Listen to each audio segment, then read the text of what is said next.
नमस्कार। आप सभी का स्वागत है BCom part second AFM paper first के पार्ट 16 में आज हम आप ही की book financial management MR Agarwal के पेज संख्या 4.62 पे अंकित उदाहरण 50 नंबर उदाहरण गैर निगमीय कंपनियों के गैर निगमीय संस्थाओं के लेखों को किस प्रकार से पूरा किया जाता है, दी गई सूचनाओं के आधार पर अपूर्ण सूचनाओं को किस प्रकार से ज्ञात करते हैं, उसके बारे में उदाहरण सहित समझेंगे। मैं उदाहरण पढ़ रहा हूँ आपके सामने और मैंने इसके स्क्रीनशॉट जो है आपको शेयर किए हैं और आप उससे पहले पूरा क्वेश्चन नोट कर सकते हैं और मेरे साथ साथ भी नोट कर सकते हैं ताकि आपको इसको समझने में और अधिक आसानी हो। तो उदाहरण इस प्रकार है, 50 नंबर एग्जाम्पल है। नीचे दिए गए समंकों का प्रयोग करते हुए श्री राज जिंदल का 31 मार्च 2016 का चिट्ठा बनाइए। Using the following data complete the balance sheet of Shri Raj Bindal as at 31 March 2016। Gross profit 25% of sales. Gross profit is ₹1,20,000। तो जैसे जैसे क्वेश्चन पढ़ रहे हैं वैसे वैसे आपके दिमाग में कैलकुलेशंस भी चलनी चाहिए। जैसे इसने बताया कि ग्रॉस प्रॉफिट जो है 25% ऑफ सेल्स है और ग्रॉस प्रॉफिट 1,20,000 है, तो इम्प्लाइड सी बात है कि सेल्स जो है वो कितनी हो जाएगी, 1,20,000 में भाग दोगे आप 25 का और गुना करेंगे 100 से, तो 4,80,000 अपना सेल्स हो जाएगा, ग्रॉस सेल्स। फिर है शेयर होल्डर्स इक्विटी 20,000 रुपये। Credit sales to total sales है 80%, सेल्स अपन ने निकाल लिया और क्रेडिट सेल्स जो है 80% है, तो टोटल सेल्स 4,80,000 है, तो क्रेडिट सेल्स 4,80,000 का 80% 3,84,000 हो जाएगा और कैश सेल्स 20% हो जाएगा 96,000 रुपये। तो जैसे जैसे क्वेश्चन पढ़ रहे हैं वैसे वैसे आपके दिमाग में सॉल्यूशन रहना चाहिए। Total turnover to total assets 4 time है, मतलब टोटल जो सेल्स है उससे टोटल एसेट्स का जो रेशियो बैठता है वो 4 टाइम बैठता है, मतलब टोटल टर्नओवर टोटल एसेट्स का 4 टाइम्स है। तो इस तरह से टोटल एसेट्स जो है वो 1,20,000 रुपये होगी। Cost of sales to turnover 10 times है। इन्वेंट्री 10 टाइम्स है, तो इन्वेंट्री टर्नओवर रेशियो गिवन है 10 टाइम्स।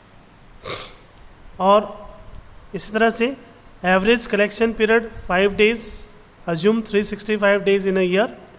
लॉन्ग टर्म डेप्ट 7 बताया आपको और current ratio 1.5 and sundry creditors 60,000 बताया है। तो ये सब चीज़ें आपको क्वेश्चन के अंदर दी हुई हैं जिनको पढ़ कर के मैंने आपको सुनाया है।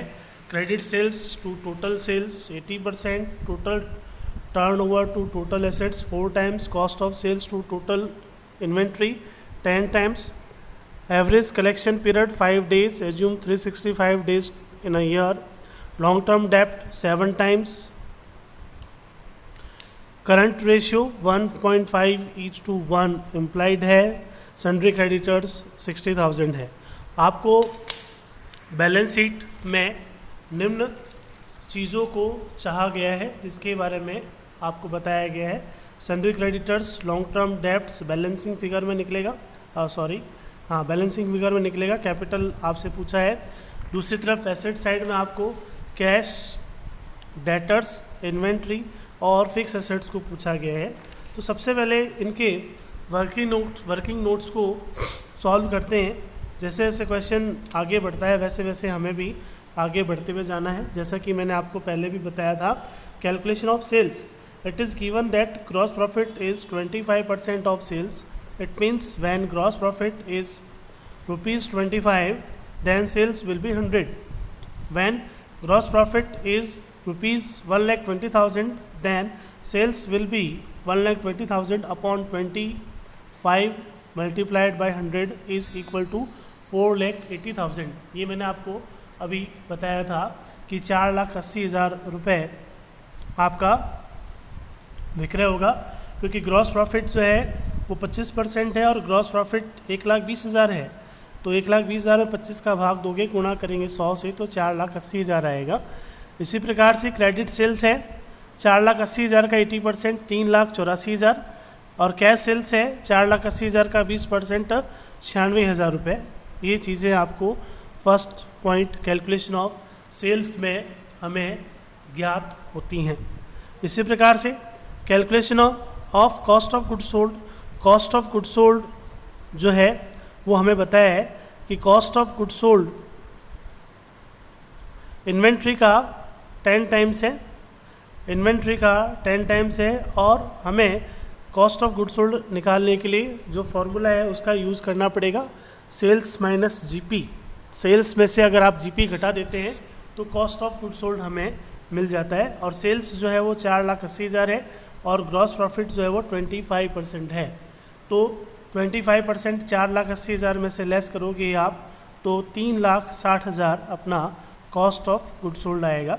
इस कॉस्ट ऑफ गुड्स सोल्ड पर हम इन्वेंट्री को कैलकुलेट कर सकते हैं, और इन्वेंट्री जो है वह 10 टाइम्स है, कॉस्ट ऑफ गुड्स सोल्ड का 10 टाइम्स है। तो इन्वेंट्री टर्नओवर रेशियो लिखेंगे, कॉस्ट ऑफ गुड्स सोल्ड बटा इन्वेंट्री, और तो वो अपने को 10 टाइम बताया, तो वाइस वर्सा आपको जो है क्रॉस मल्टीप्लिकेशन करना है। तो कॉस्ट ऑफ गुड्स सोल्ड में 10 का भाग लगेगा, तो 3,60,000 में भाग देंगे 10 का, तो 36,000 अपना इन्वेंट्री आएगा। It is assume that cost of goods sold does not include any selling expenses और वेजेस और ओवरहेड। किसी तरह का कोई वेज जो है या सेलिंग ओवरहेड है वो इसके अंदर शामिल नहीं है, ऐसा माना गया है। ये आपको स्लाइड में दिखाई दे रहा है, आप आराम से इनको अपनी नोटबुक में नोट भी कर सकते हैं। नेक्स्ट में आपको कैलकुलेशन ऑफ टोटल एसेट्स ज्ञात करना है। टोटल एसेट्स का अपने को दिया हुआ है, total assets turnover to total assets is equal to 4 times. Total assets नीचे आएगा और टोटल टर्नओवर ऊपर आएगा, और 4 टाइम्स जो है आपका बराबर में आएगा। वही क्रॉस मल्टीप्लिकेशन करना है आपको। तो टोटल टर्नओवर में आपको 4 का भाग दे करके टोटल एसेट्स कैलकुलेट करना है। टोटल टर्नओवर माने टोटल सेल्स जो है वो 4,80,000 है, इसमें 4 का भाग दिया तो 1,20,000 हमें मिलेगा। फिर है calculation of current assets. Current assets calculate कर रहे हैं, इसके लिए अपने को करंट रेशियो दिया गया है, और करंट रेशियो का जो फॉर्मूला है 1.5:1 है। तो यहाँ पर जो 1.5:1 है, अब इसको बराबर करने के लिए आपको करंट लायबिलिटीज़ को 1.5 से गुना करना है और करंट एसेट्स को 1 से गुना करना है। वही क्रॉस मल्टीप्लिकेशन वाली सी बात है। तो यहाँ पर आपने करंट एसेट्स 60,000 जो है उसको गुणा किया है 1.5 से। तो यहाँ पर अपने को जो करंट लायबिलिटीज़ है उसके नाम पे केवल 60,000 दिया हुआ था, क्रेडिटर्स दिया हुआ था 60,000, इसलिए अपन ने 60,000 को गुणा किया है 1.5 से, तो 90,000 आया।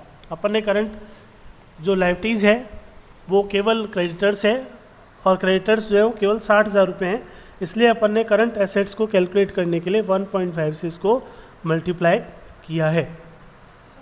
फिर है एवरेज कलेक्शन पीरियड 5 डेज बताया आपको। तो debtors collection period is equal to credit sales upon average debtors गुणा नंबर ऑफ डेज और मंथ इन अ ईयर। वही क्रॉस मल्टीप्लिकेशन होगा, क्रेडिट सेल्स के नीचे आपका नंबर ऑफ डेज और मंथ आ जाएगा, और जो टर्नओवर दिया है या कलेक्शन पीरियड दिया 5 डेज वो गुणा में आ जाएगा। इस प्रकार से 3,84,000 में भाग देंगे आप 365 का और गुणा करेंगे 5 से, तो 5,260 रुपये अप्रॉक्स डेटर्स आएंगे। फिर है कैलकुलेशन ऑफ कैश। कैश के लिए हमें करंट एसेट्स कैलकुलेट की थी 90,000, उसमें से डेटर्स और इन्वेंट्री घटा देंगे। डेटर्स जो अभी ऊपर कैलकुलेट किए थे, इन्वेंट्री जो उससे भी ऊपर कैलकुलेट किया था अपन ने, उनको आप घटा देंगे तो हमें जो है कैश पता लग जाएगा और कैश अपना आ जाएगा 48,740 रुपये बैलेंसिंग फिगर में। और इसी प्रकार से अब आप जो है टोटल सारी कैलकुलेशन होने के बाद बैलेंस शीट को बनाएंगे तो हमें प्रारूप के अनुसार जो चीज़ें पूछी गई थी वो चीज़ें हमें पता लगेंगी। हमें पूछा गया था कि क्रेडिटर्स गिवन है 60,000, कैपिटल जो है 20,000, अपन ने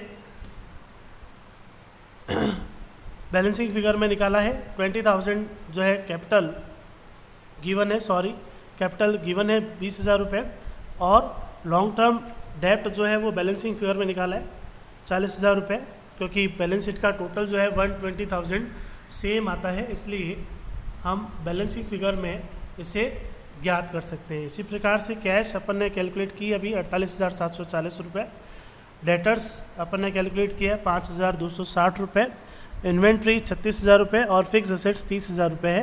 टोटल ऑफ बैलेंस शीट जो है 1,20,000 है। बोथ साइड बराबर होता है, इसलिए बोथ साइड बराबर करके लॉन्ग टर्म डेप्ट जो है वो बैलेंसिंग फिगर में निकाला गया है। तो इस प्रकार से हम जो है किसी गैर निगमीय संस्था का भी लेखा अपूर्ण जो है या कोई फिगर मिसिंग है तो उनको रेशियो के माध्यम से कैलकुलेट कर सकते हैं।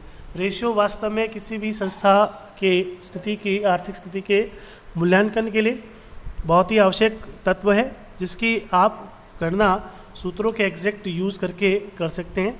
आगे भी इसी तरह के उदाहरण बेस्ड वीडियोस आपको दिए जाएंगे। अब जल्दी से आपको रेशियो समअप करके नेक्स्ट चैप्टर स्टार्ट करेंगे। वैसे रेशियो बहुत बड़ा टॉपिक है, इसलिए इसको इजीली पूरा करवाना संभव नहीं होता है, लेकिन फिर भी मैंने एक प्रयास किया है ताकि आप लोग इसको आसानी से समझ सको। और आपको इसके लिए जो नोट्स भी उपलब्ध कराए जा रहे हैं उन नोट्स को भी आप देखें, समझें, पढ़ें और उसके आधार पर आप उसको नोटबुक में नोट करें। और किसी भी प्रकार की कोई क्वेरी होती है तो आप कमेंट सेक्शन में दें और डायरेक्ट भी बात कर सकते हैं। कोई भी तरह की प्रॉब्लम आप जो सॉल्व करवाना चाहते हैं वो आप जो है व्हाट्सएप ग्रुप में मैसेज छोड़कर, पर्सनल मैसेज छोड़कर या किसी और तरह से भी आप जो है अपनी क्वेरी को शांत कर सकते हैं। और आशा है ये वीडियो आपके लिए बहुत ही ज्ञानवर्धक रहा होगा। आगे भी इसी तरह के वीडियोज़ आपको दिए जाएंगे। आज के लिए इतना ही, धन्यवाद।